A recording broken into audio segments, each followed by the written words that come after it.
Welcome to Clotheshorse, the podcast for people who love fruitcake. Seriously, though, fruitcake gets a bad rap, but it is so good. Dried fruit, nuts, maybe a nice apricot glaze. What's not to love? We need to destigmatize fruitcake. Clotheshorse is a very pro-fruitcake podcast. There, I said it. Anyway, I'm your host, Amanda, and this is episode 145. This is part 2 of 2 about slow gifting. So if you haven't listened to the first half, go do that now. We'll just sit here and wait for you. Okay, you did it. All right, great. So now we can move along. Halloween queen and fellow fruitcake lover Maggie Greene is back to finish our conversation as we move through the 12 days of slow gifting. We'll be talking about our worst gifts ever and why gift cards can be, to be honest, a little bit scammy. We'll be sharing our suggestions for homemade gifts, gifts that aren't stuff, and more motivation and inspiration for having conversations with your family, your loved ones, the people in your life about revisiting gifting traditions. Before we jump back into that conversation, I have one audio essay from a small business in our community. And I want to, before we get too deep into it, I want to give you all a trigger warning. This essay from Jessica of Vagabond Vintage does talk about suicide and mental health. And I'm going to talk to you about that more after her essay plays.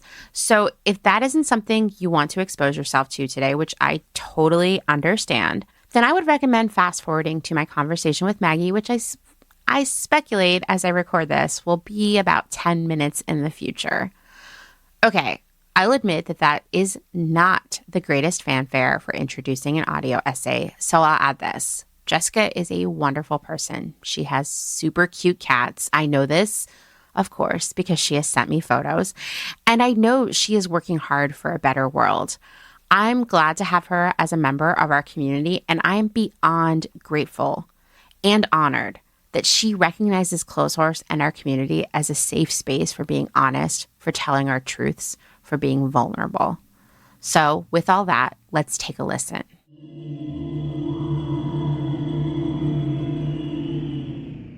Hi, my name is Jessica. I founded a vintage reselling business called Vagabond Vintage, DTLV. I'm based in downtown Las Vegas. And I got into vintage reselling back in 2020. You know, like a lot of us had to find new ways to support ourselves, and that's what I did. I had just gotten divorced from an almost decade-long relationship and kind of, to be honest, was having a little bit of an existential crisis. But, you know, it turned out pretty well. I started selling, like, designer things that I had and vintage things that I had, and it turned into something that I realized I have a lot of passion for. I grew up very, very poor. So the threat of complete financial ruin was absolutely a motivator in this. But it's been great. Just a quick trigger warning. Back in May of 2021, I had a very nearly successful suicide attempt. And my most vivid memory of the whole thing is waking up in the hospital bed a couple days later and talking to my partner at the time. We're still together. They're an incredible patient human being. And I remember kind of just breaking down and saying that, like, I wasn't ready to die and that I need to give Vagabond a chance. And I use the phrase, like, it's my baby and I need to see where it can go. So I'm still here. I'm still hustling so hard with Vagabond. I just opened a store in October. It's in a little gallery space in the Arts District of Las Vegas. And I remember I was painting the space and it was this very, like, wholesome, powerful moment where I realized, like, I'm actually doing this. It's hard, but it's worth it. Like, all of the the time, energy, emotions, everything is worth it. And I'm incredibly thankful for, the way that things turned out, despite how I got here and what has happened throughout the last 2 years. It's becoming better, and I'm realizing that there's more I'm capable of than what I had initially thought. This is the best thing that ever could have happened to me, and I'm profoundly, again, thankful, happy, enthused that I've stuck with it, and that I have so much support from the local Vegas community, as well as folks at a shop called Lux and Ivy in Indianapolis that I've been consigning with, and some folks in San Francisco. It's incredible, the reach that I've found. Everybody has been very kind to me, and I don't know. I love Vagabond, and I love this community, and I love this podcast. So thanks.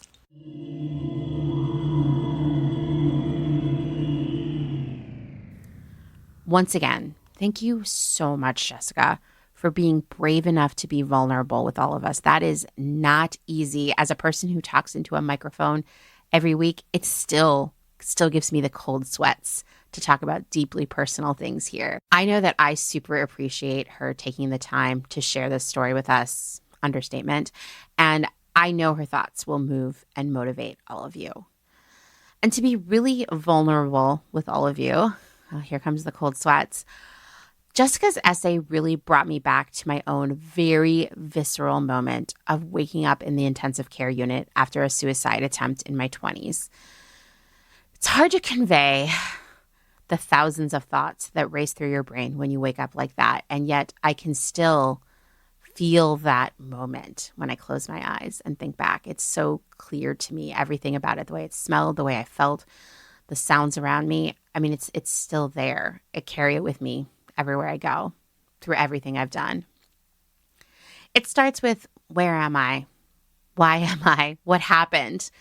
And then you remember how you ended up there, and you realize, in all caps, I want to be alive. I'm glad that I'm alive. I'm super confused and embarrassed and frightened and ashamed and angry and sad and frustrated about being here right now, but I'm still glad that I'm here to be here right now, A few weeks ago, someone in my extended family said something that, I'm not going to lie, it really fucked me up. I'm still fucked up about it. That's 2 F-bombs in a row for you all. They said something like, people who overdose on drugs or try to kill themselves should just be left to die because that's what they really want. And wow, what a hot take that with no nuance, right? Or no understanding or compassion for humans. It really messed me up to hear that because it's just not true. I used to be ashamed to admit to people that I have bipolar disorder. And let me tell you, bipolar disorder is the gift, that's really shitty gift that keeps giving to you your whole life. Whenever I do tell people that, I have a fear that they'll never take me or my feelings seriously again. And hopefully that won't be the case with all of you who are listening to this.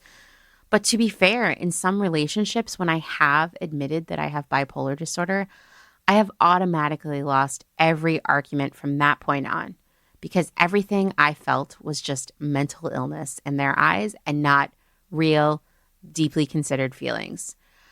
Don't ever discount the feelings of someone with a long-term mental illness because chances are high that they have spent a lot of time in therapy thinking about them, or at least analyzing them on their own when their medication is going okay. Because for me, every single feeling I have every single day, I take a step back and say, like, is that real? Where's that coming from? How can I cope with it? I don't want this to grow. Like, let's nip it in the bud now. Like, let's think it through. Like, trust me, people with mental illness are not just going out there and emoting willy-nilly, okay? Let me tell you, when my bipolar disorder has been at its worst, both mania and depression, I have often felt as if I'm watching this person other than myself control what I'm doing. Like, I'm definitely feeling the chaos, the I don't know, it's like a weird hum, a vibration of mania, the despair of depression, which feels like this woolly, itchy gray blanket that just shrouds me that I can't pull myself out of. I feel like I almost can't breathe. But the person who's out there like talking to other people, overspending, crying, drinking, using drugs, not getting out of bed, that's someone else that is also somehow me. The same goes with attempts at ending my own life. Like I knew that I was actively doing it. I saw it happening, but yet it also felt like someone else was doing it because while I didn't want to feel terrible anymore or out of control, I also wanted to live. I'm telling you all of this. I'm telling all of you this. I'm being very vulnerable in a very public way because I do think that we still have a long way to go when it comes to destigmatizing mental illness and particularly bipolar disorder, which I see thrown at people as an accusation all the time on social media. And it's hard to understand if you haven't lived with it yourself, whether as a person who has it or with someone close to you who has it.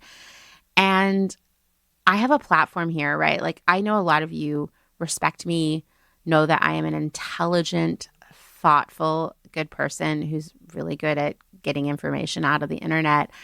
And I know that it's important for you to hear that I also have bipolar disorder. The past few years have been really hard because I've been managing a mental illness while also dealing with, well, all of the other pain, loss, fear, and upheaval that the world has thrown to all of us. I mean, wow, we should all give ourselves a hug right now for being through a few years that are just like one thing after another. Like it feels like a slight, albeit infuriating relief to just laugh about Twitter right now because it's like, it's just been one horrible thing every day and there'll be more to come, and we have all this eco anxiety. And if you live here in the United States, our government is like on fire and people are losing their basic human rights all around the world, including here in the United States. And it is really hard, right? It's really hard. When you layer that with a mental illness, a chronic mental illness, it's even more a lot. I will never be the person who says or believes that all you need is some good hard work to get yourself out of this. But I will say that finding those projects, communities, missions that make me feel excited, included, and motivated, that's what has helped me cope with all of it. To not lose hope and not lose possession of myself, I guess. It's really easy to let all of the fear make you lose yourself, I remember several people saying to me, and I'll preface this by saying that I know that they were trying to show care and appreciation, but they would say to me, you don't have to work so hard on Clotheshorse. And what I wanted to respond was, no, I need this. I need this project. I need this work. I need this mission to keep myself going because with everything going on in the world right now, it is really, really hard to not just be sucked into this whirlpool of doom scrolling and despair, right? I think a lot of you are nodding your heads knowing that feeling. And what I'm saying here is that I understand what Jessica is saying when she says that her business keeps her going, keeps her feeling hopeful and connected. And I know that some of you that are listening feel the same way. Once again, another great reason to support small businesses. For many of us, it's a mission, a stabilizer, a way to connect with others. And most importantly, we really care about what we are doing. As a person with really intense social anxiety, Clotheshorse gives me this way of connecting with all of you and building friendships and community in a time when it's really difficult to do that, right? It's so meaningful to me. And I know that so many other small business owners feel the same way. We love what we are doing. There's that meme that's been going around on Instagram for a few years that is along the lines of like, every time you purchase something from a small business, the owner does a little dance. I paraphrase that really poorly. But yes, that is true, even if it's just in a figurative sense. But more importantly, every time you support a small business, you give them the chance to keep doing something that is important to them. It's hard to imagine saying that about Amazon or Target or Urban Outfitters, where your purchase doesn't matter if it's not stacked with a million more to make a top line number that will pay dividends to shareholders. It's just, sorry, it's just not the same. Your impact when you shop small is so much bigger than the money, although the money matters. It's so much bigger than whatever you bought in the first place. Of course, that matters too, but it supports people, it supports your community. And these are not things to be dismissed. The support is beyond money, right? It's emotional, it's community. All of these things, they matter. They matter so much. I can tell you, if none of you were listening to Clotheshorse or interacting with me on Instagram, I would be, well, I probably would have quit by now. But I also would have lost something that brings so much meaning and motivation to my life, something that is so powerful for me. So thank you. And thank you to Jessica for submitting such a powerful audio essay. Okay, let's shift gears, like in an extreme way, and get back into my conversation with Maggie.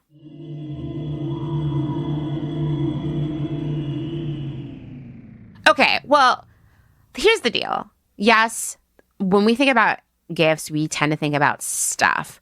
But there's actually a lot of gifts that aren't stuff, right? That are actually like probably more impactful on someone's quality of life and more meaningful and definitely more thoughtful than actually going out to Bath and Body Works and even buying them 5 things of lotion. Like, this is way more impactful. So, you know, gifting clothes, like we said, is not a great idea. And we don't want to give people things that they don't really need. They might have a ton of stuff already. But I bet that you have all kinds of other skills and knowledge and time that would just someone would be so grateful for. So it could be trading a skill for them. Like, hey, this is a coupon and I'm going to help you organize all of your finances for your business. Or I'm going to help you deal with your leaves once and for all. I'm going to help you clean your house. I'm going to watch your pet when you go on vacation. I'm going to help you figure out a vegetable garden this year. You know, like, these are all things that people are very grateful for. And like, a gift of your time. I mean, time is the ultimate luxury as an adult. I don't care what anybody says. I would way rather have one extra day in the week than, like, I don't know, like a Chanel purse. Also, like, imagine me carrying a Chanel purse. It's ridiculous. But it's true, right? I mean, I find myself constantly like, oh, if only days were 2 hours longer, what a gift that would be. I also would just say that experiences. People always go to experiences here, and that can be concert tickets, classes, get someone a class to learn how to sew or do some sort of craft project. A spa day or a mani-pedi is like a classic. A movie night, a day hike, a road trip. I was thinking the other day, like, a great gift would be to get someone a gift certificate to have, like, for someone who does mending or altering. Yeah. Or That would be a good one, right? closet clean outs, maybe. Oh, or, I know some people who would love that for sure, myself included, actually. Yeah. Yeah, that's a really great one. Or like someone like styling services, you know, take someone and teach them how to thrift, babysit for them. Oh my gosh. I did that for a friend recently and they were like, it was my first night out in a year, you know, like I was like, no big deal. They're going to remember that forever. Yeah, right? Like, totally. Yeah. I think that's a great one. I just think also gifts where you're spending time together. I mean, isn't that the point of this whole thing, right? Yeah. I think that those are great too. I know you have some other ideas here, right? Yeah, gifts that aren't things, right? That you can't necessarily like touch. I was thinking, especially for fellow entrepreneurs, like other people in my network, things that I could do to, grand gesture types of things that like, I mean, we all want money, right? We all want new clients and referrals and Google reviews, but what about like making a charitable contribution in their name, in the name of their business or the name, their family name or whatever? Especially for folks who are like more environmentally conscious and, are worried about their carbon footprint. and don't need anything, right? Like having a tree planted in their name, maybe even in the local area where they can visit that Mm-hmm. spot. And, that's something that's going to last forever. Something that's going to be really meaningful and resonate with them. Um, Anything like that, right? I went to this a really beautiful farm this weekend where they're really focused on like teaching agriculture to people in the community, and you could give someone the gift of having their name on the chicken egg incubator. Oh, And I was like, that is a good gift. that's pretty cool. I know. So, like, look at organizations in your community because I bet there are other things you can do like that. And I personally would love to visit the Amanda McCarty Chicken Incubator like as often as possible. Yeah, that's awesome. I know. I thought that was really cool. Okay, what about, we're going to talk about gifts you can make, but what about people who don't like anything? Because, like, listen, we know people who don't seem to like anything. What would you give them? They do like something, right? They just Exactly. they don't like Yeah. the things that most people like, but chances are they have their kind of idiosyncratic, quirky, like little obsessions or fixations. Like they do like something. But I honestly, my answer would be right back to what you were saying about time. It's like you don't necessarily have to make it like a big type of gift. It's just like, hey, can we look at the calendar and like get an hour, like make a date where we have coffee or we share a meal or hang out and watch a movie. Maybe they don't like movies, but so, what? I could see that happening. At first I was like, wait, everybody likes movies, but you're right. I heard a voice in my head of someone I know, and I don't know if this is true about them, but they were definitely saying that they don't like movies. I have heard people say in my life, like, I don't like games and I don't like music. So what do you get people who don't like? Hang out with them. Yeah, I've heard that one too. Find out what they do like and make notes of that for next time. They like something. Right. Yeah, like they like going for a walk, or they really love their pets, or there's something there, I promise. Everybody likes to eat food, so I always come back to like come over and make them lunch or something. Oh, yeah. We've all got to eat. Everybody likes lunch, right? Breakfast is iffy. Don't people who don't like anything don't like breakfast. So don't go there. I think it's important, like no matter what, no matter who the person is, like to not make too many assumptions. Like if you really know the person well, you're going to be confident in the choices that you make for gifts. But like for people who don't like anything, don't assume that they, they like a particular kind of cuisine. Like for those folks, I would say invest the time to figure out what those things are for them and just celebrate that. And just ask. Hey, do you like spicy food? No? Okay. Noted. Like it's just that easy. It doesn't even have to be weird. I think those are great. And I think that like what I love about gifts that aren't stuff is they actually show even more thought. And once again, there's that gift of time there that is like just you can't even put a price on it. And I think that these are the gifts that people remember for so long afterwards. So long. Mm-hmm. Okay, so now we're on to the 6th day of slow gifting, which is gifts you can make. And I'm going to start this by saying that I recognize that the time, I just said, time is the ultimate luxury. The time to make things can be like non-existent, and don't feel pressured to do this.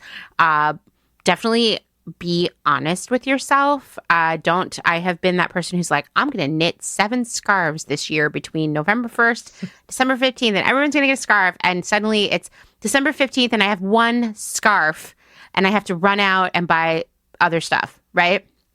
Be realistic about what you can do.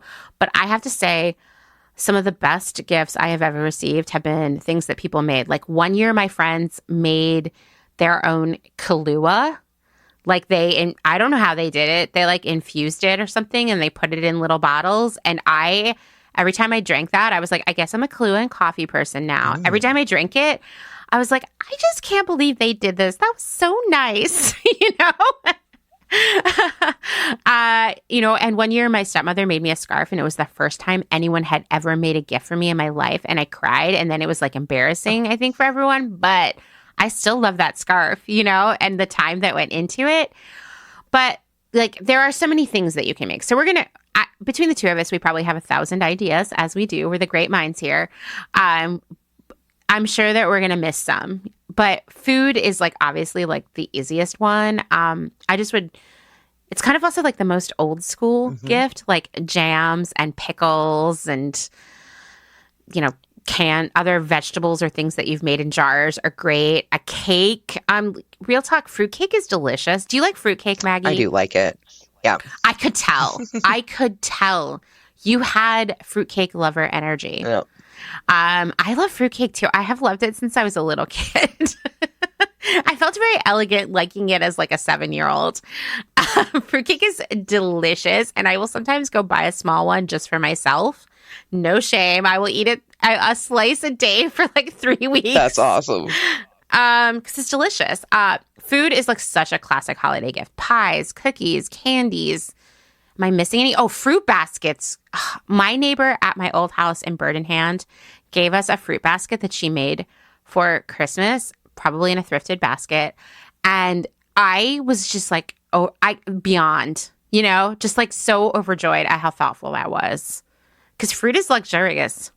You know what I would love to receive that I've never received, but so you remember those like giant tins of like the tri-flavored popcorn? What Oh, if someone yes. made popcorn with like different flavors? I would love that. So I love popcorn. And I will tell you, I see a lot of those tins at the thrift store for the popcorn.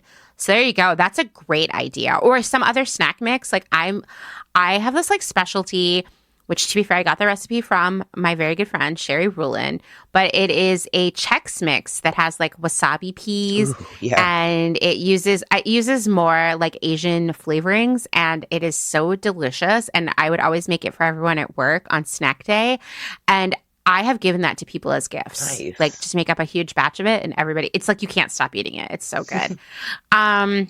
Yeah, food, classic.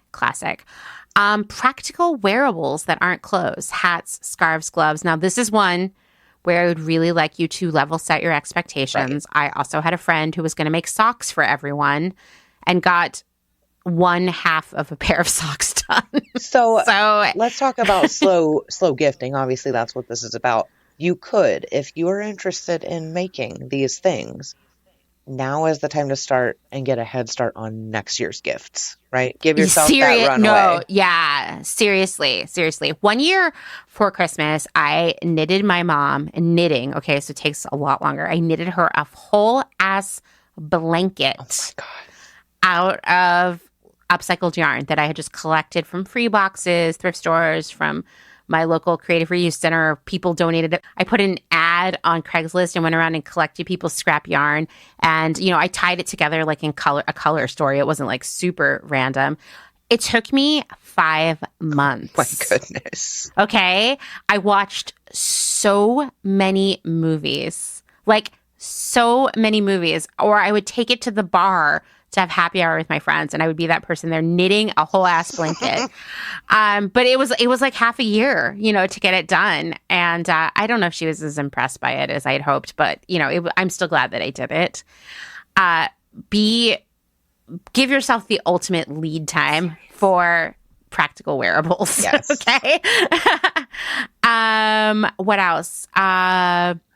You put a lot of great things on the list here. Maggie, do you want to share some of these? Because they're really nice. Yeah, so this first one I'll share, like affirmation cards or gift certificate cards.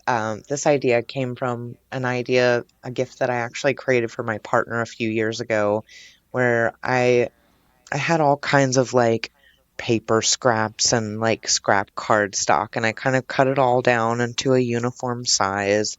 And I think I used packing tape to laminate it, but I hand wrote and hand stamped. So it was like a little collection, a little deck of cards. And on each one, it was like redeem for like good for one date night, or good for one like meal at the restaurant of your choice, or a back rub, or you can totally make it like naughty and sexy, which I did for a few of them. There was also like I don't know what I called it, like a freebie or whatever. It was like, whatever, like cash this in, tell me what you want. And there was an expiration date, like it was good for, till the next Christmas. But, it doesn't have to be stuff. It can be any kind of gesture, like affirmation cards. I can see using that same concept of like, not cheesy motivational quotes, but like, tell them your feelings about them kind of thing, Yeah, and they yeah. draw a card each day or one a week for the next several months, and just something to make them remind them that you're thinking about them, something that they can enjoy for longer than just the day of Christmas. Yeah, I love that. Poems and stories, like you're talking about hand knitting a blanket, that takes a lot of time and TLC and care. Like, for someone who is a creator or a writer, like a personal poem or a story, like just for that individual as a gift, that's a huge gesture. Mm-hmm. Photos, mementos of any kind. Maybe it's like your favorite photo of the two of you together. You can totally get a secondhand frame, package that up nicely, make a shadow box of like, maybe there's Oh, like your yes. first concert that you went to together, like the ticket stub, and like maybe a photo, or um, bottle caps. Like, I know all these things are like silly things on their own, but when you put them together in a shadow box type of keepsake format, can be pretty meaningful and sentimental. It doesn't take up a lot of space. Um, oh my gosh. Okay, so I know it's 2022, but most folks listening hopefully remember mixtapes. There is a contemporary. Wait, what? Yeah, No, just kidding. I have a mixtape tattoo, actually. that is awesome. So there's a way to do that same concept today. Not that old fashioned, like using the radio and hitting record at just the right moment. But you can make personalized playlists. You can make them private, shareable only with that person. Maybe it's a collection of music that you both enjoy, that you know that they love, or music that makes you think of them. It could also be, and this is where you'll need a little lead time as well, maybe it's a crowdsource type of thing where a few weeks ahead of time you reach out to your mutual acquaintances, friends, and family, and say, just record an audio message. Like, Amanda, you're collecting audio essays, right? This would be like a Mm-hmm. tiny Mm-hmm. little micro essay, a little message, and you put that together in a playlist. There's no wrapping paper, there's no waste. It's like a link that you share with them, but it contains all of this really personal, thoughtful content just for them. I love that. Yes. I definitely like the first couple of years that Dustin and I were together, we were like really romantic about each other. Before he'd seen me throw up and pee my pants simultaneously, we definitely used to make each other playlists on Spotify all the time. It was really cute. I'm like tearing up thinking about it. That doesn't mean that we have stopped loving each other. It's just that we now, since the pandemic, spend all of our time together, so we're always listening to the same music anyway. Mhm. But I think that, man, I miss the mixtape and the work I would put into them. I would sometimes, for some of my friends, I would like paint the tape with nail polish and put stickers all over it, and then clear nail polish on top of that. Yes. I would really put work into this. I would like make elaborate liner notes to send to friends, or people I had major romantic feelings for. Uh-huh. I mean, just what wish I still had them all, because I loved the artistry of it all, right? And those things like meant so much more to me than like any other gift that person could have given me. All right. Well, those are gifts you can make. I'm just going to add here that I have a bunch of vintage holiday craft books, and I'm going to share scans of them on Instagram. They may not inspire you at all, but at the very least, they will delight you. Visually, yes. Visually, yeah. There's even one that's called Bazaar Gifts, by the way. Oh my gosh. My heart just skipped a beat. I know, amazing. So I will be sharing those scans because I just think they make me just like really happy to look at. Okay, so we've talked a lot about gifts. The rest of this conversation, the rest of the days of slow gifting are really more about all of the other things that come along with gifting, these situations. So the 7th day of slow gifting is deleting the concept, the myth of free shipping from your brain. I blame Amazon for this for sure. And I don't blame that in an arbitrary, like, oh, I hate Amazon way. But I blame them as a person who's worked in the retail industry before Amazon and now in the post or current Amazon era. And I will tell you, Amazon started adding free shipping and like really fast free shipping. And then we all had to follow. And the reality is that like retail kind of weaponizes free shipping as an incentive to get us to buy more. So I know, Maggie, you see this all the time. Spend $50, get free shipping. Mm-hmm. Spend $100, get free shipping, right? Have you ever fallen for it? It's okay if you have, because I have. Of course, right? But I will say someone who falls for it all the time is my partner. Oh, no! Yeah, all the time. Yep. Yeah, I think that's like 50% of the socks sold on the planet Earth in any given year are to reach a free shipping threshold. No, that's not a true fact, but I wouldn't be surprised if it was very close. As a person who has definitely added some socks to my cart to get free shipping. Yeah, we just need one more item, right? Just one. We need one more item for free shipping. Yeah. So, and I get the logic behind it, right? Because you're like, oh, the shipping is $8, right? For $8, I could get a pair of socks. I should get something for that $8, as if, I'm going to blow your mind, as if the mere act of you clicking a few buttons and an item showing up at your home a few days later is not a very valuable service. Like, you are getting something. You're getting convenience for that money, right? And, like, we need to stop thinking that, like, the only things with value are actual things, right? Shipping is a service. It's a service just like getting your hair cut or getting your nails done or having someone come and clean your house. These are things that are worth money, right? I'll tell you that at all of my jobs that I have had in buying, we specifically engineered our free shipping threshold. I know you think like $50 or $100 or whatever the free shipping threshold is. It's just random. We engineered it to guarantee that people would be forced to buy an additional item to get it. So for example, at one of my jobs, our number one item was t-shirts, and our t-shirts were $40.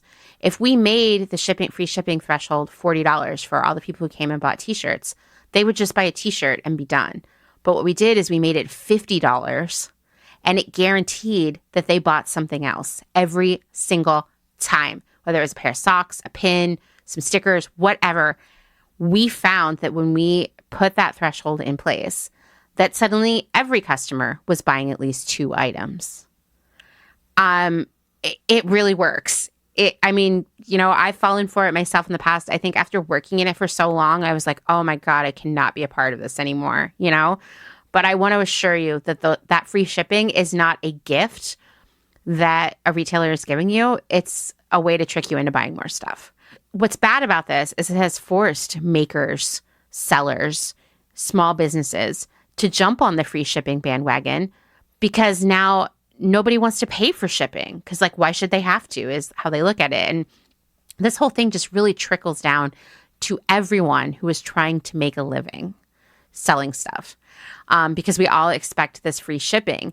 And like I said, we see paying for shipping as a burden or a waste of money, but we have to delete that from our brains. We have to get over it, because shipping stuff to us is actually really, really expensive. And like, I don't know about you, Maggie, but even when I have to go to the post office and ship some cookies to someone, I'm like, damn, damn, that was so expensive. And like I had to box it up and I had to go wait in line and like drive there and all that stuff. Like it's a whole shipping thing. It's a whole thing, right? Imagine if that's like all you did all day, every day. That is why I'm not an online seller, because going to the post office gives me way too much anxiety. Same. But yeah. Like, let's think about what happens if you place an order, right? So before that order even gets on the truck to head to you, the company has already spent some money. They paid someone to pick your order, as in go find the things that you liked and pull them off from the shelves and racks where they were stored. Then they pay another worker, often, sometimes it's the same person, but it's usually a second person, to pack all of that up so that it will not break, hopefully, and it will arrive safely. And, you know, put it in the box. They seal it all up, put the label on, all that stuff. Well, all of that packaging costs money. I had a job where we were buying hats, and they needed a special big box. And then I was told I was not allowed to buy hats anymore because the box was $8. So we stopped buying hats. But, you know, boxes, tape, labels, packing slips, any free swag that someone's throwing in there, I'm all for the end of free swag. I don't need a sticker or anything else. I'm good with just what I ordered. After all of that happens, you know, they probably pay another worker to palletize it all and hold it to get picked up by, you know, UPS, FedEx, USPS, whomever. The retailer then pays for shipping. And I think this is where people get confused, that they think that maybe Amazon or Target or anyone else you're shopping from is somehow getting shipping for free. And I am here to tell you that UPS, USPS, FedEx, DHL, they don't give you anything for free. They're charging you to deliver that stuff, I can assure you. Big companies can negotiate better rates based on the volume of packages they're shipping, but it still costs a lot of money. And I have had to sit in many mind-numbing meetings where we tried to figure out how we could save money on shipping. It's really boring because the answer is like there isn't an answer, you know? So shipping is really expensive for a reason, because it's a complex set of logistics. Like first, the shipping carrier picks up your order and a whole bunch more from the warehouse. Then it goes to a sorting facility where it is sorted, loaded onto a truck, heads toward a sorting facility closer to the final destination. Depending on how far away that is, it might go to the airport and take a flight. It might go on a boat. It might just go in another truck. But no matter what, it's going to get loaded on another truck. And at the final sorting facility, it is located on a truck that will deliver it to your front porch. All of these trucks and airplanes, they require fuel, maintenance, insurance, drivers, pilots. I always wonder, I make this, it's a very dark joke, so you don't need to laugh at this, Maggie, but sometimes when we're driving by the airport, we see the Amazon Prime airplane there. And I'm always like, oh, do you think the pilots are in there peeing in bottles right now? Which is not funny, I know. But I wondered, you know? You know, I'm in the Seattle area, right? So we've got a lot of, you know, ocean freight. And it's like, seriously, Legos, the giant shipping containers. Oh, it's crazy. And every time we drive by, I'm like, I mean, I know that the bulk, I would say probably 80% of those containers are full of Amazon product. And it's I'm sure. Scary. I'm sure. Yeah, especially in Seattle. I can't see who else it would be. It has to be Amazon. Mm-hmm. Yeah, I mean, all those people who are delivering, packing, even repairing the trucks and airplanes and everything, all of these people need to get paid. I mean, this is like, shipping is expensive for a reason. Like when you start to realize how much stuff has to happen to get stuff to us, you start to be surprised by how cheap it is in comparison, right? So like I said, like retailers are in a pickle when it comes to making the cost of free shipping work for them. Because like you might think, I guess this is a spoiler here, you might think you're getting shipping for free, but really we're all paying for it in the price of the things we buy. Often retailers will raise the prices of the things they're selling to cover that free shipping. I guess what I'm saying is that everyone pays for shipping no matter what. Even my friends who are makers tell me now that they just bake the cost of shipping into the retail price and then say it's free shipping. But the customers are still paying for the shipping, you know? Another thing that retailers will do is they'll just start making the product cheaper, you know, cutting the corners. This is a story we know so much by now, right? Cheaper fabric, cheaper trims, less fittings, less details, squeezing the factories for lower costing. Garment workers then, of course, like being paid even less. That's so that we can get this, quote, free shipping. And they'll also cut expenses elsewhere. They'll pay their workers less, their warehouse workers less, their retail workers less, their corporate workers less. They'll provide less benefits. They'll keep workers at less than full time to avoid offering benefits. That's all to cover the cost of shipping. And I've been working on a series on Instagram about how fast fashion affects the people around us. And I just recently did a post about warehouse workers. And let me tell you, really, really upsetting, even beyond Amazon. We know Amazon is like the jerk store, right? But most warehouse workers are actually temp workers, even if they've been working at this job for years. They're kind of trapped in it. And the reason that they are considered temps and not like full-time real employees is because it's cheaper. They don't have to be paid benefits. They don't have to be guaranteed work. They don't need to get the same kind of safety training. And this sets people up for some really, really hard day-to-day lives. Have you ever had to do warehouse work, Maggie? I have not personally, but I did work in the construction industry. So there were a lot of imported from overseas products and finishes and things where we would pay to have them, freighted over by ocean to our port here, and we had to store the stuff somewhere. So I've interacted a lot with warehouse workers. I've seen the environments. I've processed the invoices and negotiated contracts with those folks. And it's rough. Safety is definitely a concern for sure. Safety and just like the physical toll on your body. Yeah. I mean, it's brutal work. And the idea of someone being underpaid while they're really using their bodies in that way to do their work is just gross. It makes me so upset. And really, that's one of just many really depressing side effects of free shipping. I mean, there's also that we buy way more stuff than we actually need, right? Like, I have totally bought stuff to get to free shipping that was an afterthought. It's like there was a time where I had so many socks because I was buying so many socks to get to free shipping. And I'd be like, well, everyone needs socks, right? We already discussed that the products are lower quality in order to cover the cost of shipping. We also return way more stuff because it's low risk on our end if we didn't have to pay for shipping. And then that increases the carbon and waste footprints of our shopping. Then this idea of like big companies being able to renegotiate shipping costs with the carriers really means that small businesses, makers, sellers, they pay a higher cost for shipping because these companies need to make up their operating expenses somewhere. And if they're giving a deal to these people who are shipping a ton, they have to charge everybody else more. The constant push to keep shipping cheap so that retailers aren't losing all this money on free shipping, it forces those shipping carriers to cut costs too. So their workers also aren't being paid as well. They're getting decreasing benefits and they're working in more bad situations. Workers around the world feel the pinch of covering those shipping costs because, our garment worker wages are pushed down because we got to cover that shipping. And when you know all of this stuff, it's just like, pay for the shipping, just pay for it or go pick it up yourself, right?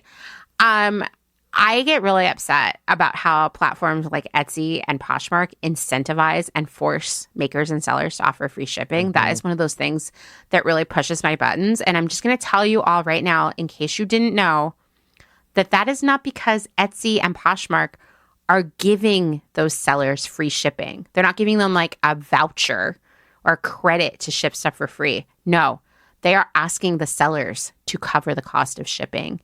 And so ultimately, when you ask a seller, a small business, for free shipping, you are asking them for a discount, right? You're literally taking money out of their pockets. So we have to think about shipping differently. We have to budget for shipping expenses when planning our holiday shopping. We should not expect or demand free shipping from small businesses. Maggie, you're not going to be surprised to hear this, but my friends who have small businesses get antagonizing messages from people asking for free shipping or demanding it all the time. And literally people say, well, if Amazon can ship it for free, why can't you? Which is like, I have definitely been guilty of asking a seller on a platform like Poshmark, for example, if they would consider reduced or free shipping. But this conversation alone has sort of shifted my mindset entirely. Like, now I know it's not the platform that's covering that cost. It's definitely taking money out of that person's pocket, and I will not do that again. I think it's kind of like a dirty secret. Yeah. You know what I mean? Because I also assumed for quite a while that when Etsy was pushing free shipping and things like that, that they were in some way compensating the sellers, or that Poshmark was giving sellers discounted shipping. But no, it just comes out of their pockets. I mean, it's like one of the 10,000 problems I have with these platforms that are really built off of someone else's work, right? Yep. Next, I would say, like, if you're ordering a gift for someone that lives far away from you, just have it shipped directly to them. Save everybody and yourself a lot of stress, and reduce that carbon footprint. Don't add stuff to your cart just to get to that free shipping. I guarantee at this time of year, people add things to their cart to get free shipping that then become unrequested gifts to other people, right? Well, while I'm here, I might as well add some lotions to give to my friend at the office, Don't do it. Resist. And also, I would just say, like, please see all the people who get those orders to your front porch. Recognize their hard work and don't be a jerk when an order is behind schedule or missing. Man, I have seen some of the ugliest human behavior of my life at the United States Post Office. Yeah. Just right? I mean, I have a whole list of people who I see they're not individuals, but like individual behaviors, let's say, that I see time and time again at every post office I've ever visited. And I'm like, I don't like that person. I don't like the person who comes in, they're like raw dogging their shipment, right? They just bring in a bunch of stuff and put it on the counter and they're like, can you ship this? When I see those people in line ahead of me, I'm like, oh, I just leave because they're going to be up there for 3 hours, right? Or the people who are yelling at someone because it's not there. The tracking said it was, blah, blah, blah, blah, blah. Like, behave at the post office, please, everyone. No wonder the staff there are just like checked out and not nice. And, yeah. They have to put up with that crap all the time. I know. I see so many people come in there who it's like the first time they've ever mailed something. And I am just so frustrated on the behalf of everyone there. We need a training course. On how maybe our business where we secondhand gift shop for people, we do also run seminars on how to use the post office. Yes. Yeah, seriously. No one who's listening here would ever just show up with a bunch of stuff and be like, can you guys pack and ship this for me? And if you are, I think you can go to the UPS store and they'll charge you a fortune, but then you'll learn your lesson. Yeah, that's right. Right.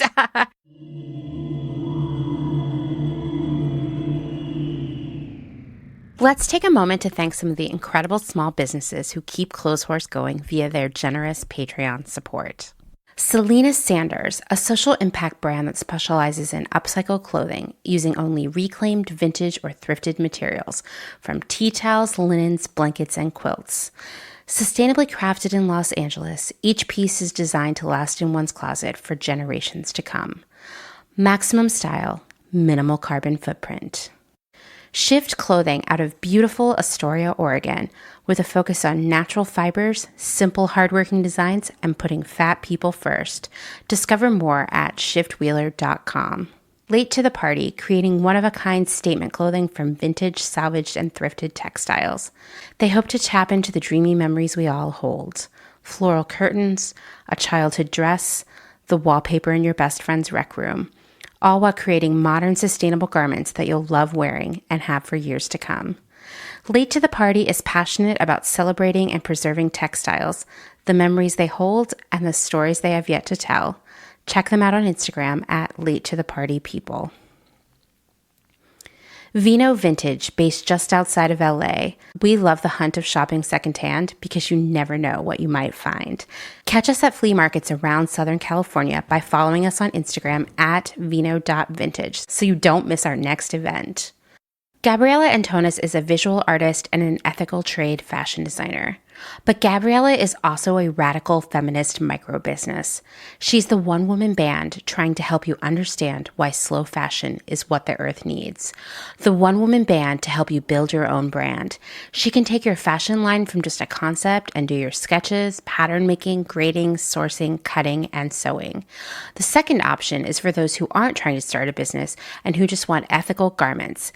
Gabriella Antonis will create custom made-to-measure garments just for you. Her goal is to help one person of any size at a time, including beyond size 40. To inquire about this serendipitous intersectional offering of either concept, DM her on Instagram to book a consultation. Please follow her on Instagram and Twitter at Gabriella Antonis. And that's Gabriella with one L. Gotta get that spelling right. Dylan Page is an online clothing and lifestyle brand based out of St. Louis, Missouri. Our products are chosen with intention for the conscious community. Everything we carry is animal-friendly, ethically made, sustainably sourced, and cruelty-free. Dylan Page is for those who never stop questioning where something comes from. We know that personal experience dictates what's sustainable for you, and we are here to help guide and support you to make choices that fit your needs. Check us out at dylanpage.com and find us on Instagram at dylanpagelifeandstyle. Salt Hats, purveyors of truly sustainable hats, hand-blocked, sewn, and embellished in Detroit, Michigan. Find us on Instagram at Salt Hats. Gentle Vibes Vintage. We are purveyors of polyester and psychedelic relics. We encourage experimentation and play not only in your wardrobe, but in your home too. We have thousands of killer vintage pieces ready for their next adventure. See them all on Instagram at Gentle Vibes Vintage. Thumbprint is Detroit's only fair trade marketplace, located in the historic Eastern Market. Our small business specializes in products handmade by empowered women in South Africa, making a living wage, creating things they love like hand-painted candles and ceramics.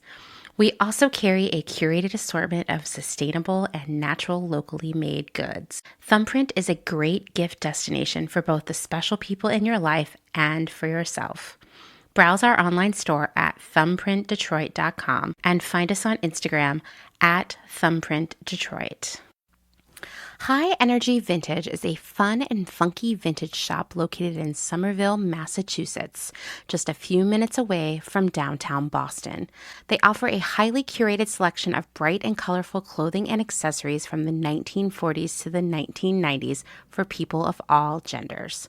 Husband and wife duo Wiley and Jessamy handpick each piece for quality and style, with a focus on pieces that transcend trends and will find a home in your closet for many years to come.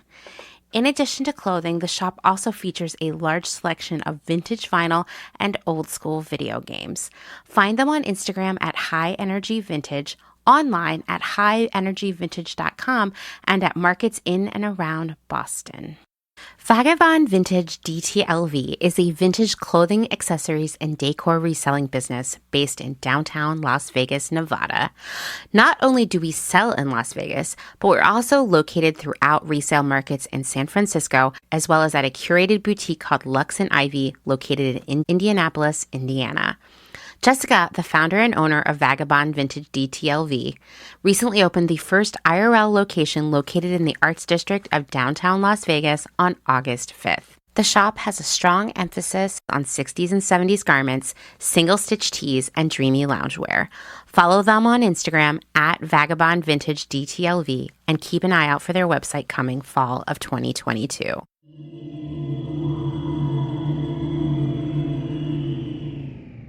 Okay, so the 8th day of slow gifting, we're coming down the home stretch here, is about Black Friday. I feel like Black Friday is this antiquated idea, and yet it just becomes a several month period now. We've got Black Friday. We have Cyber Monday. We have, You probably are not aware of this one. There's a day in December called Green Monday, which once you know when it is, you will be like, why did I get so many sale emails today? Oh, it's Green Monday. There's just more and more like shopping holidays, deal days. I mean, we've got Prime Day, all of these things. You notice when Prime Day happens, all of a sudden everybody else is having a sale too. Yeah, that's not a coincidence. All of these deals or holidays, if you will, rely on the addictive rush of tracking down a good deal.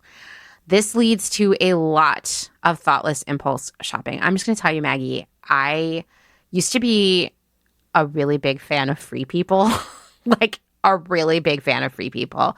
Free People fangirl. Many things have happened in the past few years that have made me now probably, I would say Free People is my arch enemy, or at least someone I don't like very much. And I used to get so excited for the day after Christmas when they would have 50% off sale. And I would like get up early. Okay, well, no, first, on Christmas Day, when I should have been like hanging out with my family, I would actually be putting things in my cart on the Free People website and then getting up early the next day to buy it. And everything I would get, I would like maybe one thing I would love, and everything else was like so epically disappointing. And it actually has felt really freeing to me to have broken up with Free People and so many other retailers like that, because now I don't have to worry about waking up early the day after Christmas to ensure that I got all the hot deals in my cart, right? Mm-hmm. Unfortunately, that is how these deal days work, is that they get us hooked on the rush of a deal. They get us kind of infected with FOMO. Like if you miss this sale, you might never get that thing again. And I would say there's always another sale. There will sales, they're like infinite now, right? They all run together. And what happens on Black Friday and all of these other deal days is that people buy a lot of stuff that is ultimately disappointing, which leads to a lot of returns. Leads a lot of barely used stuff heading to landfills and donation bins. It just leads to a bunch of unloved stuff hanging around in our closets and storage areas. You know, there was a statistic that came out a few years ago that the average person had like, this number I'm pulling out of thin air, but I'm pretty sure I'm close, had 10 clothing items in their closet that they had literally never worn even one time. Wow. I know. And I was like, I can see this, you know, and I know it all came from the sales section. Because if you paid full price, you would be like, I must get every cent out of this, right? Yeah, exactly. And you might say, as I would after my humongous Free People clearance order arrived and I didn't like any of it, you might say, well, at least I'm going to return it and then someone else is going to wear it. Sadly, this is another thing that really cured me of this kind of behavior, is that about half of returned items are never purchased, worn, or used by another customer ever, another person ever, because they're sent to the landfill. Retailers just find it far less expensive to simply destroy these items, write them off, than perform the reverse logistics of getting them back on the selling shelves. So you can't just be like, I'm going to buy a bunch of shit and plan on returning half of it. I know this behavior way too well from myself, and it's not a good thing. Furthermore, studies have shown that the less we pay for something, the less we love it or use it. So this just leads to more overconsumption and underutilization of the things that we buy. We got to skip Black Friday. We have to. Unless, and this is not to shame you, if you know, like, I really want to give my dad a flat screen television for Christmas. I hope that saying flat screen television just didn't make me sound like an old lady, but I don't really know much about electronics. So there you go. If you decided you wanted to buy your father a television for Christmas and you saw that the one you like is going to be part of a big Black Friday sale, of course, go do that, right? But don't like load up your cart the night before on random stuff just because like you need that thrill. And I'll just say, as a person who has been helping businesses, big businesses, do all kinds of nefarious things over the years, one thing that we worked on a lot was Black Friday. And we would make special product for Black Friday that was a lower quality and cheaper to make, but therefore could be sold at 50% off and still be highly profitable. So these weren't even great things we were selling in the first place. Or what we would do is we would stockpile all of the worst things that we'd ever bought that no one bought. We would like take them off the website and kind of hide them away in the warehouse. And then on Black Friday, they would arrive again, 75% off as like new arrivals. Most of the stuff that you see being these big deals or being offered as these big deals are not really great deals. So I guess what I'm saying here is we all need to rethink Black Friday. We should not shame people for shopping on Black Friday because it's completely ineffective and it makes you look like a classist jerk. This is just really a great opportunity to share the knowledge that you know about Black Friday and how these deals work. And once again, like be strategic. I always say, I like to think I'm really clever for coming up with this term. I'm probably not. It's okay. You don't have to laugh at this, Maggie, but I always say that you should avoid delirium. Oh, cute. Yeah. Delirium. That's good. I crack myself up. It's a temporary state of wild excitement or ecstasy that you experience when encountering a big sale or a dazzling array of deals. And what happens is you do a bunch of impulse shopping, you do a bunch of returns, or you have those 10 garments in your closet that you've never worn. So I always say, ask yourself, will I really wear or use this regularly for a long time? If it's a gift for someone else, does the recipient want or need this, or is it an impulse purchase? Will I buy this at full price, or am I just excited about the discount? And am I shopping because I feel lonely, bored, or sad? I would just walk away for a few hours or a day and see if you still want it, because often you find out you don't. And forget about it. Yeah. You totally forget about it, right? And there will always be another sale. These kinds of deals, these sales, these special shopping days, they really feed on our anxiety about missing out. They give us this sense of urgency. It's called a call to action in marketing terms. You don't need to worry about missing this sale. Like I said, there will always be another one. I promise. That's like something that always happens, our sales. I also just wanted to say, back when I was like actually working in the retail store with customers, I always had to work on Black Friday, obviously. I would ask customers, they would come up to the counter with like 20, 30 things, right? And I would say, oh, are you getting a lot of Christmas shopping done today? No, I'm just shopping for myself. Every single person. Wow. I know. My experience working retail is that most people don't actually start buying things for other people until like the 10th of December. That's my advice. Don't do that. But that's the real talk with Black Friday. Okay. The 9th day of slow gifting might be the most important day, which is like give people what they want, right? Rather than what is convenient or available or got you to the free shipping thresholds. You and I have already talked about this, but can we just talk again about how our feelings about Secret Santa and White Elephant? Okay, first off, can we talk about White Elephant? This one bums me out. The original, and you can tell me if I'm wrong here, I think the original idea of White Elephant is you would bring a gift that you already had, something you already owned, and you would like re-gift it, right? And like sometimes it would be ridiculous things or weird things, and like that was the fun of it. And I don't mind that as much because maybe it's like circular gifting here. But I've worked places where we had to have our team Christmas party and we get the white elephant going and you're buying something for it, but it's supposed to be something that is jokey that doesn't cost more than $20. So we're still buying new stuff. And in those experiences, everything is terrible. Everything is terrible. Yeah. No one wants it. I did not realize that the original concept was like you use what you have, like bring something that you have already lying around that could be used as a like gag gift as a concept. There's like, I mean, there's no lasting value or impact from that at all. It's like literally just waste. Like you get a quick laugh or like embarrass someone. And as quick as that happens, like that's it. There's nothing left after that. It's just a waste. I hate it so much. Yeah. I hate it, but I guess I'm okay if you're bringing gifts that you already had that someone gave you before, like a re-gifting white elephant is sort of adorable. We did a white elephant with my family one year, as an attempt to buy less gifts, and it was actually super fun because everybody.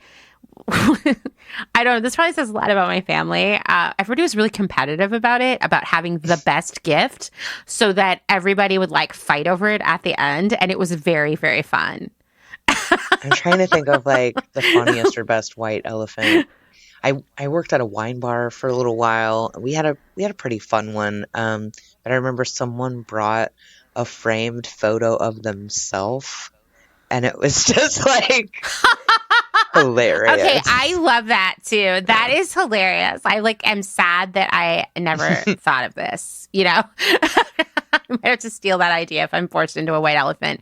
But yeah, and like Secret Santa is one of those things too where when I was in school, we would do it and it would be kind of fun because you'd be leaving notes in someone's locker all month, like trying to, you know, and I don't know, writing them little poems and drawings and stuff. And that was like really fun and sweet. But like when you're just doing it with your coworkers, it's weird and unnecessary.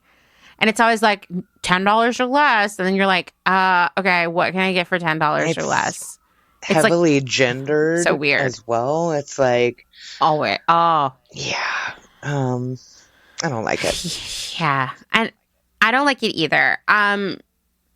Another example of why it's important to give people what they want is there's a psychological impact of gifting something that someone didn't want or something you wanted or something that was thoughtless. It's the Marge and the bowling ball effect from The Simpsons. You know, when Homer gives Marge a bowling ball that says Homer for Christmas. I mean, this is like the most extreme version of it, obviously, but like, I'm going to be real with you. I have had romantic partners in the past who gave me gifts that they really wanted for themselves. Yeah. And it was a bummer. It made me feel really bad. It made me feel bad for not liking the gift, but it also made me feel like unseen, I guess. Just don't do that. Like, literally ask people what they want. Just ask. It's not rude. There's a lot of assumptions. Like, if you gift something to someone without kind of consulting them first, like, I don't know. The other thing, and this is just me talking personally here, like, I hate surprises. I'm sure it comes from trauma. Oh, but man. Like, I'm like you about giving gifts too. I get really excited and I want to spill the beans, right? Totally. Like, I want them to open it right away. I can't wait.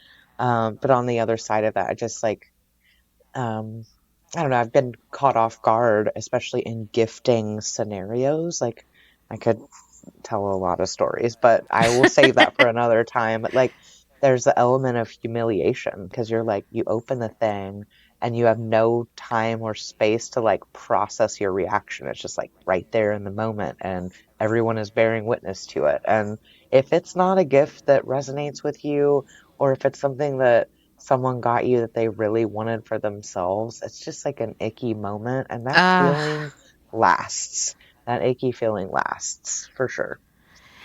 Yeah, it definitely does. I mean, I told you a story. This is a really sad, like, Dustin, it's like a legendary story in our house. And like, I don't want you all to think I had like some horrible Dickensian childhood, but it was like pretty weird. You know, my mom was married 7 times.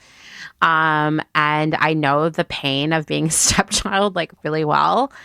And my mom's third husband, his mother was named Joanne. And Joanne said to me once, I was all of 5, just so you know, no matter how good you are or pretend to be, I will never love you like my real grandchildren. And I was like, wow, I'm like 5. This is a really intense conversation to be having. And I was just like, okay, thanks for telling me. I mean, what do you say? And on Christmas, we went over to her house and her real granddaughter was there. And she had like 1,000 presents, including a Barbie dream house, which I still like lust for today. And I had one present and I opened it and it was a toy horse with a missing a leg, like a broken leg. And the trauma of like having to pretend that I liked it, but feeling really sad And like, there was no way she didn't know when she wrapped that up that the horse's leg was broken off. It just like, it is one of those feelings that lives with me even now and gives me actually a lot of anxiety every time I open a gift from someone, like every time. So I guess I agree with you in that, like, maybe I don't like surprises either. I don't know. Yeah. I don't like surprise broken horses. Maybe I do. I don't know. My first bra was a Christmas Oh, gift, which no, is kind of like, boo. it's weird anyway, because it's like one of those things, just like socks, like you would need on a regular day. It's not Like special your enough boobs to be, came I don't in know. for Christmas. Yeah. Yeah, but I'll never forget my aunt's stuffed, it was two bras actually. Cheap, uncomfortable, But poor quality. two, wow. Yeah, she stuffed one in the ends of a wrapping paper tube, and I kept looking at that one gift under the tree. It was like such a weird shape, and like thinking like for weeks, what the hell could it be? Is it like a baton or an umbrella? Like I just, I needed to know, and they made me save it till last Oh, because no. they knew how much I wanted to I see. hate this story so much. It's bad. Yeah. And so I opened it. And of course, there's like the humiliation because it's my first bra, but like the surprise and the family members, male and female, and everyone alike, right? Just like seeing that moment. So yeah, I don't like surprises at all. Yeah. No, bro. I remember once. Now we're giving all these depressing, sad gift stories, but maybe it'll have an impact on someone. Dustin did ask me, "Are you going to tell the sad horse story?" It's like, no. Your bra story triggered a memory for me that I think I have buried deep in my heart, which is like, I want to say it was like my 11th, 12th birthday. My mom gave me an electric razor to shave my legs, which I did not want to do, but she was always making fun of how hairy my legs were. And she had me open it in front of my grandparents, including my grandfather. And I was like mortified. Don't do this to people. Exactly. This just reinforces, right? Like, give people what they want. Yes. Don't make assumptions. Yes. Don't embarrass them or negatively impact your relationship with them. Don't give someone a bra or an electric razor unless they've specifically asked for it. And even then, maybe not. Unless they're like, this is the razor I want and this is why, fine. But I do think a bra is a very loaded gift anyway, for a variety of reasons. Yes. So in addition to asking people what they want, I want you to use gift registries if they exist. I want you to request lists or links to wish lists, or ask questions like, what's your favorite local restaurant, coffee shop, bakery? What's something that would make your life better? Like, ask questions, get lists. If there's a registry, do it. I don't care what people say. People want gifts from their registry, okay? If it's like a wedding, a baby shower. Seriously, when I had a baby shower for my daughter and I was so poor, I had all the things on there I needed. I only got one gift from the list and I got 10,000 clothes that she never got to wear. So don't do that.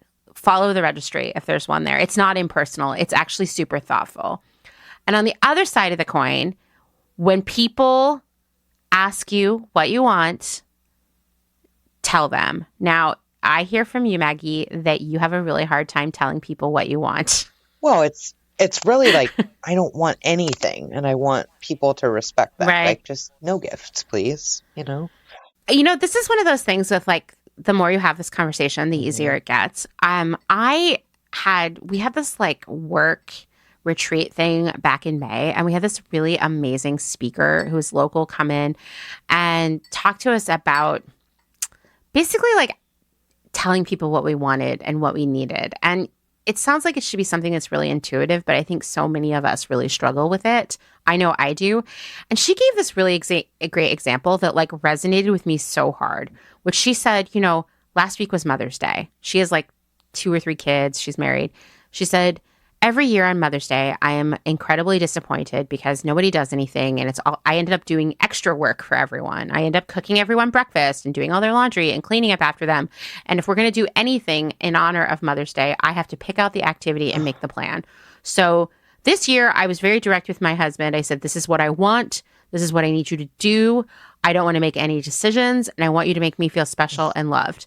And she was like, it was the best Mother's Day ever. And I was like tearing up as she talked about this, because I have a similar relationship with Mother's Day where like people forget that I am a parent to someone, and that even has included my partner, who, you know, is the step parent of my child. Just kind of forgetting that that's an intense and loaded day for me, and just acting like it's a normal Sunday. I hate Mother's Day, not just because it's been a negative experience for me as a parent, but also because I'm estranged from my mother. And this year was just like, here's what I need. I need this day not to be sad. I need us to go do something fun. I need to feel special today, and I need to not be at home wallowing in my despair or doing housework or any of these other things. And it was like, okay, we're going to do that. And it was so much better to just be honest about what I needed. And so that is my advice beyond even gifts, but just life as general, like in general. I think I've been to many like work retreat things in my life, but that was like the most impactful thing that has happened to me in a really long time. And I think it's the same way with gifts or no gifts, or even if you don't want to spend the holidays with someone, just be clear about what you need, you know? It's funny hearing you say that. Like, I've said it to my clients, and I've practiced it in my own life, right? But it's like, ask for what you want, be specific. Like, that's going to improve the results tenfold, right? Number one pet peeve of mine is when I say to someone, what do you want to have for dinner? And they're like, oh, I don't know, anything. I know that's not true. I know that. You're not going to eat anything. If I was like, okay, cool, I'm just going to get some hot dogs out and thaw them out and we'll eat them cold, you would not be happy with that, right? You'd probably be like, wow, Amanda, that was rude. Why did we eat cold hot dogs? You know? I know that you probably aren't going to be stoked if I whip out some tuna helper. So just be straightforward with me, right? I think that is a life lesson for all aspects of our lives, but especially in the gifting area. And don't feel weird giving someone a list if they ask for it. This is something that I always struggle with. Just do it. You know, if you don't get anything on your list, that's fine too. But you might have made their lives a lot easier. The last thing I want to talk about in terms of giving people what they want is rethinking how gifting works. If someone in your life wants something that is outside of your budget, rather than saying, okay, well, you want a Lamborghini, but I'm going to get you a Matchbox car because that's all I can afford, and you're never going to look at it or use it. Go in on that gift, which hopefully is not a Lamborghini, with your friends and family members. Like we did this a few years ago for my grandmother. She had the same record player since like the 60s. It was one of those huge console ones, and it had been repaired so many times over the years, but it had finally it was just like, this is it. It's all worn out. And we really wanted to get her a new record player, but it was expensive. And so we all chipped $50 in on it. And then suddenly she had this whole new stereo set up, and she was so happy. That's awesome. You know, I know. That's such a great gift, right? And we just all chipped in on it. And I would just encourage to do that. Like go in with people or just give a gift card towards the item. You know, you could also try to look for it secondhand if you want. I also just want to say, do not hold back on just giving people cash, because they say money can't buy happiness, but you know what? It can pay a phone bill or buy groceries or help with rent. And honestly, sometimes that relief is the best gift of all. We have to cancel that idea that giving cash is impersonal or unthoughtful, because it's actually very, very welcomed. Also, I miss getting little envelopes of cash. My great-grandmother Myrtle would always give us $5, and I thought I was like a millionaire when I would get it. I mean, it's super useful, practical. They can ultimately invest it in whatever they need or want, right? Takes the assumption out of it. Takes like that weird like sentimentality and psychology and feelings, and just like, here you go, you know, do what you want with it. And my one piece of advice there is do not attach strings to it. Don't say, this money, don't spend it on anything practical. No, like if someone wants to pay their phone bill with it, let them. It's going to make them feel better, you know? You asked me about gift cards when we were preparing for this episode. And I was like, holy shit, gift cards are such a scam. Let me tell you why. And you were like, oh my God, right? That was an imitation of your voice. That was not on at all, right? Anyway, so I was like, okay, yeah, I'm going to get some data on this. And so I do want to talk about gift cards, which I think I have a lot of problems with gift cards. One is that they're a piece of plastic that's going to go to the landfill. I think that if it's like a digital gift card to a really specific place that someone you loves, then fine. But otherwise, I really go for like giving someone cash, unless it's like a gift certificate to a local business, which often are not on these plastic gift cards. But when we talk about like a big gift card, trademark pending, big TM, gift card, TM, they come in two categories. There's the general purpose gift cards, which are like the Visa, the Amex, the MasterCard. I've totally received these as gifts in the past. And then there are store gift cards, you know, like they're very specific. Target, Walmart, McDonald's, Urban Outfitters, what have you, right? So here's the deal with them. The general purpose gift cards, those ones that look like credit cards and behave like credit cards, have a lot of fees associated with them. You know, first, there is the fee when the person buys it. That is like the activation fee. And they can be up to like $10. But then here's the problem. The recipient ends up paying fees too, because they have to pay monthly inactivity fees. And it might be only $2, $3, $4, but for every month that you have a balance on that card and you don't use it, the company takes that money off of it. That's a freaking racket. And so right. And so if someone gave you a card and you lost it, and a year later, let's say it was a $50 gift card, and you go to use it and there's like $2 on it, that is why, my friend. So I think they're kind of dodgy unless you think the person's going to go use it right away. But then once again, like, why are you giving them this piece of plastic, you know? Why not cash? Yeah, in that case. Right. The store gift cards, I have a lot of experience in those from working retail. And for a lot of the big retailers, they're not going to charge you inactivity fees, but they are going to do everything they can to not give you a cent back on that. And I just want to call out that most places, if the balance left on the card is under $10, you should ask them for cash. Like after you've used it. I think that their idea there is that you go in, you buy something. Let's say someone gave you that $50 gift card and you go in and spend, you know, $40 and there's $10 left on it. The hope on the part of the retailer, I mean, all of this has been thought through so many times. Let me tell you, all the things, all the tricks have been these people are so smart and sneaky. The thought there is that you will come back with that $10 left on your card and just spend $50 again and get the $10 towards it. So they're going to get an extra sale out of you, basically. So once again, like, I think if someone was like going to give me like a gift certificate to New Works, because I love that brand, or like a restaurant, or like my Creative Reuse or something, I would love it, and I would go spend the whole thing and gladly throw more money in on it.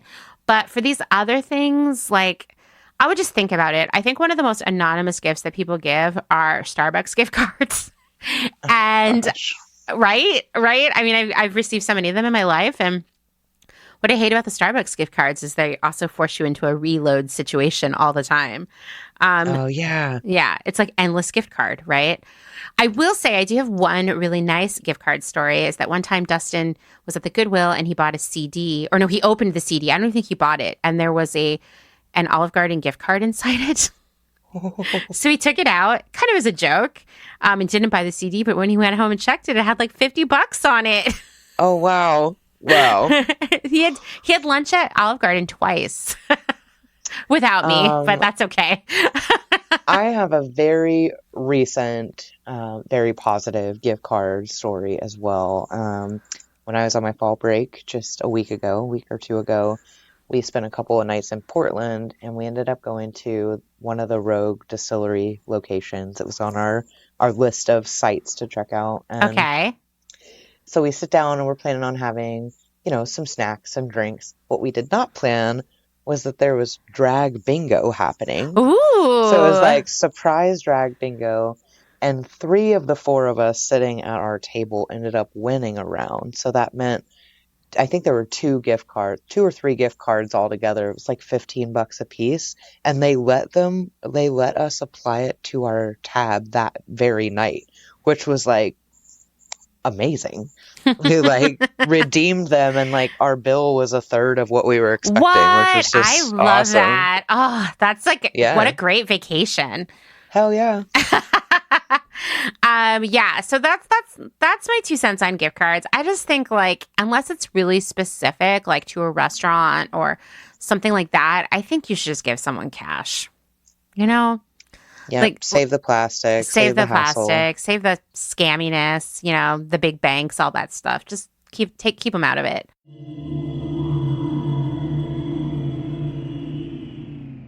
If you're enjoying this episode, then this is a great time to remind you that my work here at Clotheshorse is made possible by the support of listeners like you, just like NPR, and these great small businesses. Please go give them your support. Blank Cass, or Blanket Coats by Cass, is focused on restoring, renewing, and reviving the history held within vintage and heirloom textiles. By embodying the love, craft, and energy that is original to each vintage textile as I transfer it into a new garment, I hope we can reteach ourselves to care for and mend what we have and make it last. Blank Cass lives on Instagram at blank_Cass, and a website will be launched soon at blankcass.com. Located in Whistler, Canada, Velvet Underground is a velvet jungle full of vintage and secondhand clothing, plants, a vegan cafe, and lots of rad products from other small sustainable businesses. Our mission is to create a brand and community dedicated to promoting self-expression, as well as educating and inspiring a more sustainable and conscious lifestyle, both for the people and the planet. Find us on Instagram at shop_velvetunderground or online at www.shopvelvetunderground.com. St. Evens is a New York City-based vintage shop that is dedicated to bringing you those special pieces you'll reach for again and again. More than just a store, St. Evens is dedicated to sharing the stories and history behind the garments. 10% of all sales are donated to a different charitable organization each month. New vintage is released every Thursday at wearstevens.com with previews of new pieces and more, brought to you on Instagram at wear_st.evens. That's Where St. Evens. Country Feedback is a mom and pop record shop in Tarboro, North Carolina. They specialize in used rock, country, and soul and offer affordable vintage clothing and housewares. Do you have used records you want to sell? Country Feedback wants to buy them. Find us on Instagram at Country Feedback Vintage and Vinyl, or head down east and visit our brick and mortar. All are welcome at this inclusive and family-friendly record shop in the country. Republica Unicornia Yarns. Handmade yarn and notions for the color obsessed. Made with love and some swearing in fabulous Atlanta, Georgia by head yarn wench Kathleen. Get ready for rainbows with a side of giving a damn. Republica Unicornia is all about making your own magic using small batch, responsibly sourced, hand-dyed yarns and thoughtfully made notions. Slow fashion all the way down and discover the joy of creating your very own beautiful hand-knit, crocheted, or woven pieces. Find us on Instagram at Republica_Unicornia_yarns and at www.republicaunicornia.com. Picnicwear, a slow fashion brand ethically made by hand from vintage and dead stock materials, most notably vintage towels. Founder Danny has worked in the industry as a fashion designer for over 10 years, but started Picnicwear in response to her dissatisfaction with the industry's shortcomings. Picnicwear recently moved to rural North Carolina, where all their sewing and accessories are now designed and cut, but the majority of their sewing is done by skilled garment workers in New York City. Their customers take comfort in knowing that all their sewists are paid well above New York City minimum wage. Picnicwear offers minimal waste and maximum authenticity. Future vintage over future garbage. Cute Little Ruin is an online shop dedicated to providing quality vintage and secondhand clothing, vinyl, and home items in a wide range of styles and price points. If it's ethical and legal, we try to find a home for it. Vintage style with progressive values. Find us on Instagram at Cute Little Ruin. The Pewter Thimble is a curated secondhand shop based out of Rome, Italy. Owner Desiree Marie Townley has a background in costuming and makeup for dance and opera and focuses on dressing for the character you want to be in the world. Curated collections are dropped in a story sale and always have a specialized theme, like the color palette of Starry Night, the film classic Casablanca, and the children's novel The Secret Garden. Desiree works with local artisans, and pieces are rescued from markets and rehabilitated and resold with worldwide shipping. The Pewter Thimble is a collection of pieces that will have eternal style from the Eternal City. Discover more on Instagram at The Pewter Thimble.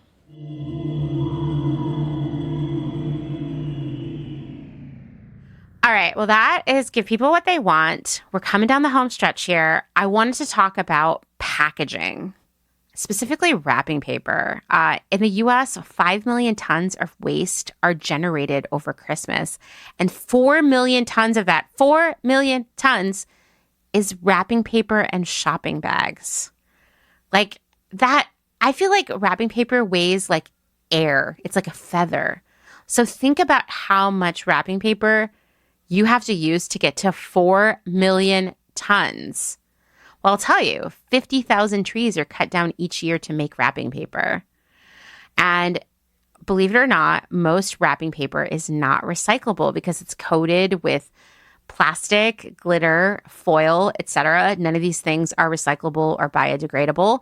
If you're wondering if your wrapping paper is recyclable, you can do the scrunch test, which means crinkling the paper up into a ball. And if it stays that way when you let go, it can go in the recycling bin. It's actually just paper. But if it tries to go back to its original shape, it probably contains plastic and therefore has to go to the landfill. Also, you cannot compost wrapping paper unless it is labeled for backyard composting. So basically what I'm saying is maybe you should skip the wrapping paper. Now, I bet, Maggie, because you love fruitcake and we are kindred spirits, you have absolutely used a brown paper shopping bag as wrapping paper and drawn on it. Oh, yeah. Right? Stickers or markers Totally. or, yeah, like, I mean, little cutesy phrases, poems. Oh, yeah. So fun, right? Right. So that's one thing you can do. You want to avoid acrylic paints, crayons, or excessive glue and glitter because those render the paper non-recyclable. But stickers are generally probably going to be fine. Drawings, limericks. People don't write enough limericks these days. Or sea shanties. We need to bring those back. Yeah, we need to bring that stuff back. Okay, so you can also use newspapers or magazine pages. When I was a kid, I really loved to use the comics section to wrap gifts for people. Is that even in the newspaper anymore? I have no idea. But you could use those. Magazine pages are always great too. You can kind of almost collage them together. I cannot emphasize enough how much wrapping paper and gift bags and all the other trimmings are at every thrift store right now. Like, I think it's because people buy a shit ton of wrapping paper and then they don't use it all and they keep holding on to it, but then they keep buying more every year. And then before you know it, they have a whole bin of wrapping paper and they're going to move and they donate it all. I'm assuming that's what happens. But if you really have it in your heart that you want to use wrapping paper or gift bags, you can find them all. 2 years ago, I needed gift bags for some specific gifts that I was giving to like my neighbors. And I was amazed by the plethora of clearly not even ever used gift bags that I found at one thrift store. It wasn't like I had to drive around and look for it. Like there are so many. I also just wanted to call out that Scotch tape and box tape are not recyclable. Washi tape is. So you might want to try washi tape or string or ribbon rather than Scotch tape and box tape. Also, Scotch tape, I always lose the end on it. I spend like 4 hours trying to get it back on the reel. What and is it that? gives me a lot of anxiety. Oh, I know. Why is it like that? Why is it made that way? Do you have any other inspiring, exciting alternate wrapping ideas?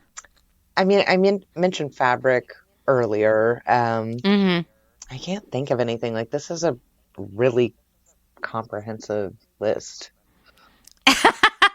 I mean, you could definitely use something that's already part of the gift, like a tea towel, an apron, a scarf, a bandana, a vintage handkerchief, cute fabric that person can use on another project.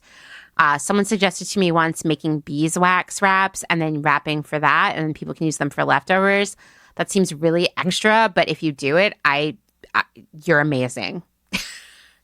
And we will tell you again that the thrift stores are so full of baskets and tins, so many.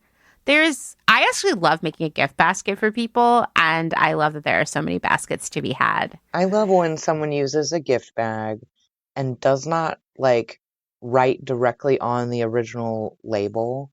Like maybe they put a sticker or a bow on top so that you can then reuse the bag again.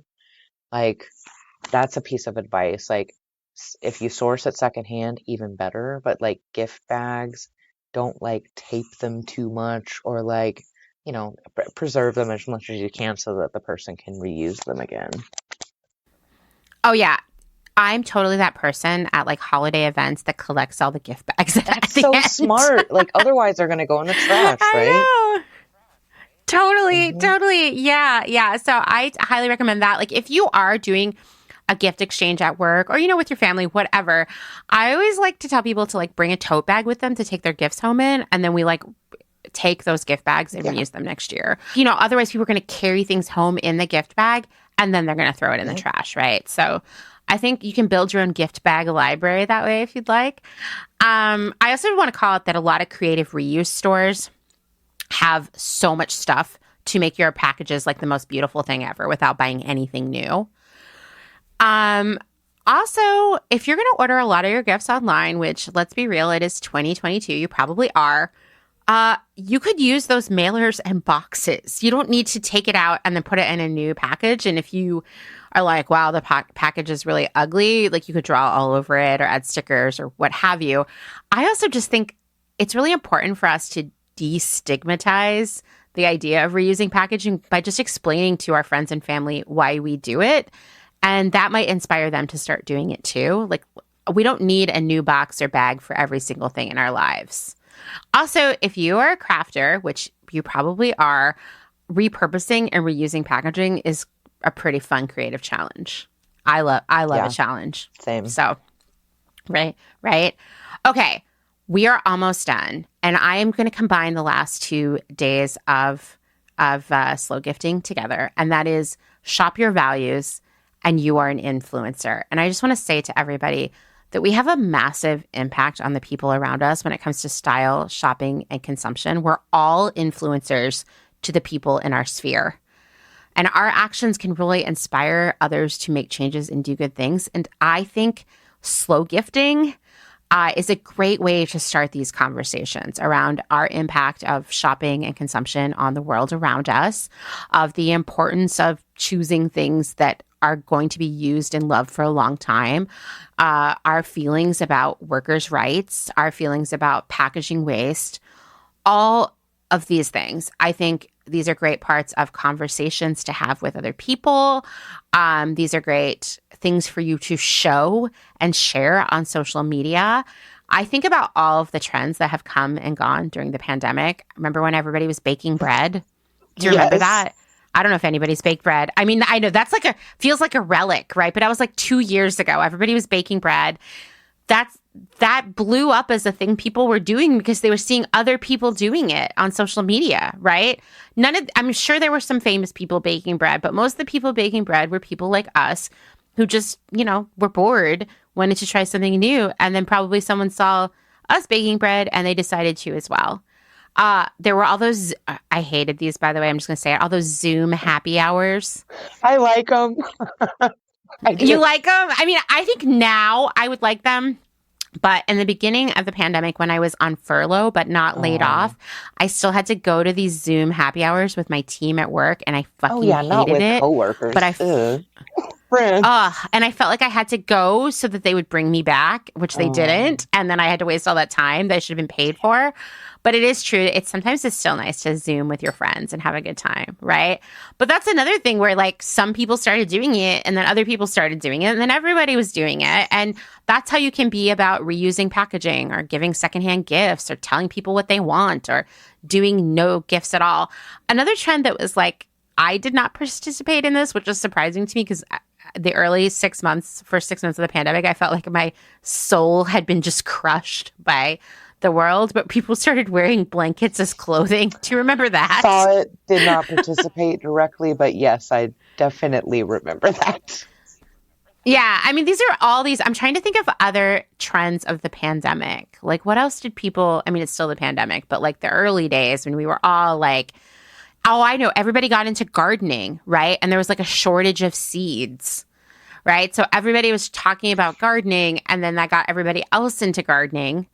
Hopefully they're still doing it, because that's a great skill to learn. But once again, that happened because people saw other people in their lives doing these things. It's like we were all sharing best practices for coping, right? Here's our chance to share best practices around gifts, and create new traditions. Like Zoom happy hours are kind of a new tradition, right? I hope people still bake bread. I don't know. I haven't seen a bread on Instagram in quite a while, but that's because making bread takes a really long time. It is, yeah, and skill, and yes, for sure. Yeah. Yeah, and tolerance for gluten.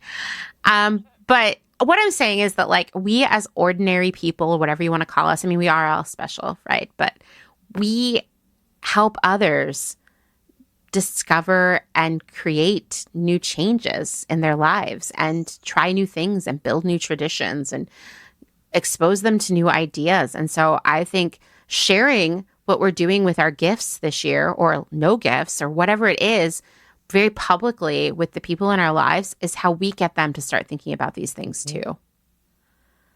Do you have any other thoughts on that? Like, what are you going to tell people this season on social media about gifts?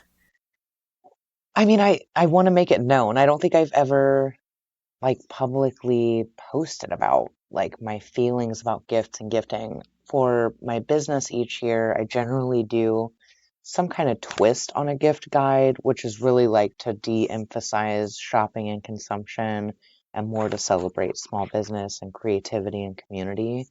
I'm kind of Amazing. embarrassed to tell you that we're in the second week of November and I haven't made my formal plan yet, but it's coming and it will come together. So I can't answer that right now, but there will be something. No, I think that's okay. I definitely started doing the 12 days of slow gifting last year because I realized that I had been thinking about this stuff for a long time and definitely sharing it in real life with people. But maybe others would be inspired by seeing it on social media. And it was so many people reached out to me last year and were like, wow, you really helped me figure some stuff out. And we're only on Instagram right now as the date of this recording on day 4, I want to say. And so many people, it has like resonated with them. And so I love that because I normally this time of year, my anxiety is so high. My mental health is all over the place. I actually feel good. Nice. You know? Awesome. I know. It's like I'm like taking the holiday back, you know? And I think it's because like I'm out there having these conversations with people and I feel as if I'm making real impact. And I think that that is something that makes all of us like feel good and is what we need. Thank you for what you're doing. The posts have been amazing. Thank and you. I'm looking forward to seeing the rest Thank of the you. series and like how people interact with it and use it to kind of change their own holiday plans. Mm-hmm. Okay, well, Maggie, this is all I've had. This has been quite a journey. We've been recording for 3 hours now. I am very grateful that you came back to do this, and I can't wait for the next thing we work on together. I'm already like going through all kinds of ideas for the new year. Do you have any final thoughts or parting words for everyone? I actually have been thinking about this since we've been having this conversation. It's really about like setting those personal boundaries and around gifting or like your preferences for celebrating tradition, whatever that is. Like we're adults and we have the power to choose. And I know that things can get awkward and sensitive with family, but when it comes to drawing boundaries, and this isn't in contradiction to what you shared, it's just a little bit of a different perspective. We don't owe anyone a reason or an explanation. Yeah. It's like we are who we are. This is this is what we want or we don't want, right? This is what's going to make things more comfortable for us and the people around us. Like, just being honest, transparent. It's radical authenticity, right? Is kind of at the core of this statement, but it's like, you don't owe anyone anything. Christmas, holidays, you don't owe people gifts. You have the power to choose, and just like sit with that, feel confidence and feel power in that. And I think it will make a big difference on how you feel about this time of year. I love that. I mean, this kind of goes back to every conversation you and I have ever had, where so many of the things that cause us pain or make us waste our money or give us a lot of stress really come back to us not feeling empowered to be real about who we are and what is important to us. And this is a great example of it. And I know that feeling of feeling like you can't tell your family that you don't want to do gifts or that you don't want something from Amazon or what have you. It sucks. But I'm going to tell you, the people who love you are still going to love you after you tell them. That's right. That's right. All right. Well, thank you so much, Maggie. What a delight. Thank you, Amanda. Until next time.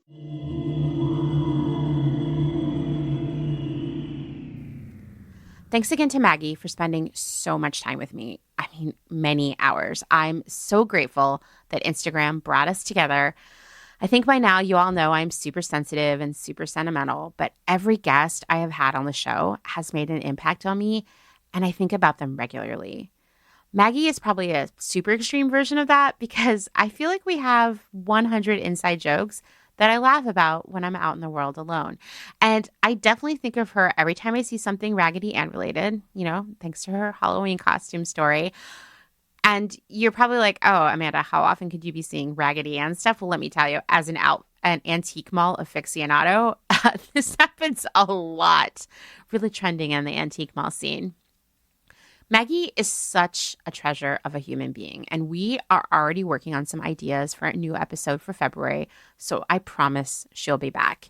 You can find Maggie on Instagram as @GreenStyleMags and check out all the things she does at MaggieGreenStyle.com. And of course, as always, all of this will be linked in the show notes. All right, well, I am recording this. This is so ill-advised. This is so classically Amanda's going to get everything done no matter what. I'm recording this while I should be packing to leave for San Francisco in a few hours. So I have to keep this ending short and really wrap things up. And I really need to start putting things in my suitcase that are not just Hutch, who is currently the only thing in my suitcase. I hope that you are already starting to get a lot of ideas about how you can incorporate slow gifting into your life, not just for the next few weeks, but also year-round. We give gifts all the time. I love giving gifts. I'm not expecting you to stop giving gifts. And it's not something that I ever want to quit doing. But I do love doing it in a different, more thoughtful, more meaningful way. And I will tell you, it is so much more fun. It makes my heart feel so much bigger. Slow gifting is the best. Please follow along with the entire slow gifting journey series, what have you, on Instagram. I'm doing tons of other content for the next few weeks, and I'm saving it all on my saved posts or whatever that is. Guide. I think it's guide. It's one of the tabs on my profile. So please go check all of that out. And I look forward to seeing and hearing what all of you are doing this year as part of the slow gifting revolution. All right, time to go pack, get dressed. Yes, I'm also in my pajamas right now. I have a lot ahead of me for the next hour. All right, thanks for listening to another episode of Clotheshorse. Written, researched, edited, hosted, all the things by me, Amanda Lee McCarty. If you like what you've heard on this episode or other episodes, or you just like me as in general, which is nice to hear too, please leave a rating and maybe even a review on Apple Podcasts. It really does have impact, and it's a great way for you to show your support. If you're interested in supporting my work financially, you can learn more at patreon.com/clotheshorse-podcast.